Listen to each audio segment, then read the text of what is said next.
Hi students, it's Mrs. Bowles, and we're going to talk about how neurons fire today. So let's get started. So the first thing I want to talk about is the overall big picture. So here's your neuron. You have your dendrites. You've obviously got your body, your soma, because remember this is a regular old cell. The axon terminals branching, the synaptic knobs at the end here, which interface with the next cell, the postsynaptic cell. So this is your pre and your post. Now, a neuron at rest, we say that it's at its resting potential, which means that the neuron is already set calmly at -70 millivolts. Now, if you have a slow response, not enough to fire, you'll get what's called a graded potential. That means it hasn't changed enough. It has to change from 10 to 15 millivolts before it will actually fire. If it fires, it will have what's called a full-blown action potential, which will trigger activity at the synapse, will trigger neurotransmitters to be released to this postsynaptic neuron.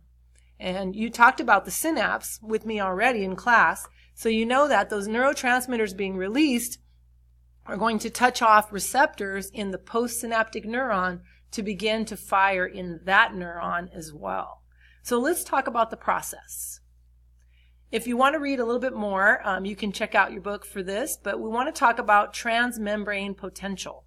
What transmembrane potential is actually the ability to do something with the fact that the membrane, both sides of the cell membrane, have differences in terms of their electricity. So they have what we call an electrical potential. What that means is that the inside of the cell, the cytoplasm, or the inside of the neuron, which is a cell, is negative in relation to the outside. And remember, there's a semi-permeable membrane, the phospholipid bilayer, holding those charges apart. So we have what's called a gradient set up. A gradient is a difference in the sides of the membrane. -70 millivolts is the actual resting potential of a cell. If those gates are opened and channels are opened here, that would allow charges to flow toward one another. So that's why we call it a potential. It has the ability to do something if the channels are opened. So here's a picture of a cell. Think of this as your neuron. Remember, this right here, this blue part, is the phospholipid bilayer. This is the part that has phospholipids with channel proteins and pump channels and so on, leak channels. So remember, the inside is negative with respect to the outside. And you see here the gauge of electricity showing you a -70 millivolt potential. The membrane is holding back the flow of charge. So when you look at these ions and you think about how that works, that's maintained at rest in a resting neuron. So how does that get maintained? It's actually maintained by the sodium-potassium pump. It's called a sodium-potassium ATPase. Okay, it's an exchange pump. And basically what's happening there is sodium and potassium are being balanced. And the pump is constantly keeping that -70 millivolt change, that difference, the cytoplasm being -70 millivolts in relation to the outside. So the pump, using ATP, is constantly pumping 3 sodiums out and 2 potassiums in. This is a form of active transport. It has to use energy, but that's how the cell, the neuron, and every other cell maintains its potential. So what happens in order for a neuron to fire? In order for a neuron to fire, there are some steps involved, which requires this cell, this neuron, to change from its resting potential.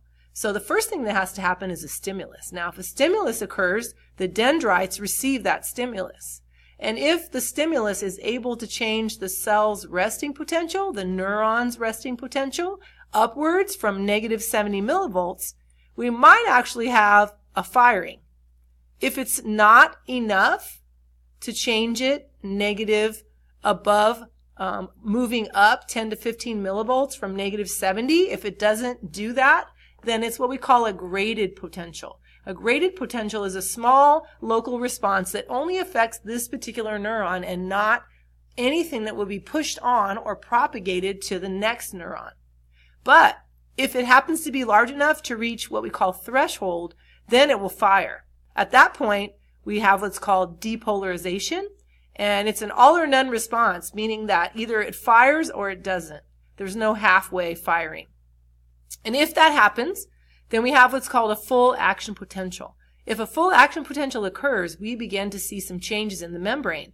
The sodium channels begin to open up.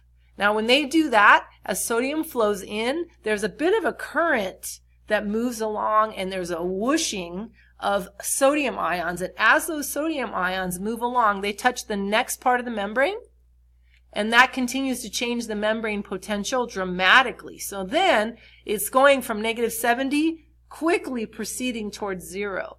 So a very drastic change. And as those ions, sodium, whoosh to the next part of the membrane, that sets off the channels to open in that part of the membrane as well. And that passes it along. We say it is propagated. Once it's finished, it repolarizes back to rest, that -70 millivolts again. That's the firing of a neuron. That's a full action potential. Now, you need to keep in mind, again, as I said earlier, it's an all or none response. There's no such thing as a partial.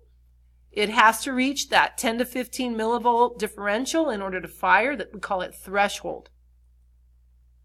So when you get ready to label your diagrams here, you're going to have to cut these and lay them out in your book and go ahead and write in there the various components of how an action potential is generated. Remember, the first one is the -70 millivolts. And then what they're showing you here is they're showing you the various ions and how they begin to move.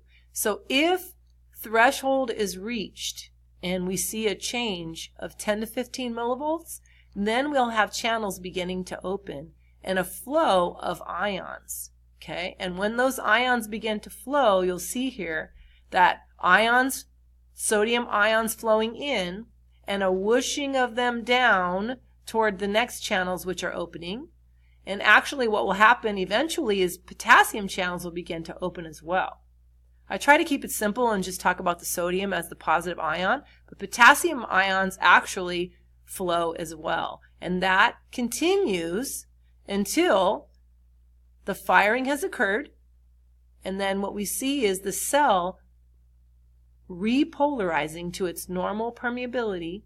This is the neuron's membrane, going back to rest. At that point, it will have propagated it to the next neuron. Now, you need to be aware that there's something called the refractory period, and this is the time at which the neuron has begun to fire and will continue to fire and not be able to fire again. So it will wait until it's finished responding before additional stimuli can cause it to fire again. Now, one thing I wanted to show you here is that sometimes the way we talk about it is a little different than the way it actually happens. We talk about the message coming in, and if it's strong enough, it'll pass this part of the soma to what we call the axon hillock, which is basically a beginning. And at that point, it will begin to fire down the whole axon. Now, during this time, and then all the way down here till the axon terminal, the synaptic knob, where the neurotransmitter will be then released into, sorry about that, will then be released into the cleft between the two neurons, and it will propagate it to the following neuron. Now here, though, I want you to get the idea that as that beginning of the action potential occurs, and it's whooshing, whoosh, passing along to the next section, and whoosh to the next section, while it's propagating and going down and changing the membrane potential all the way along, the next part that's already passed it along is already repolarizing. So it's a movement forced by this difference in membrane potential and then repolarizing back to normal resting state. So once the neuron finishes, it'll all be back at rest.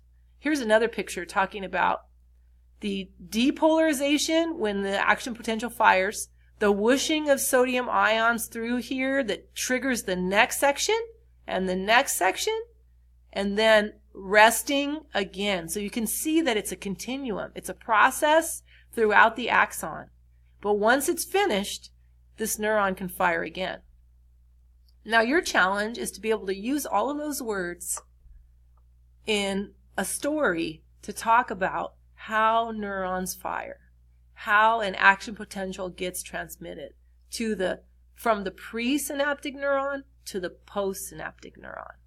And what you're going to see is that when you get a chance to do that and practice that with your neighbor, then I want you to go ahead and use the link that I've provided for your Flipgrid challenge. And that's where you're actually going to go ahead and do this in a video form.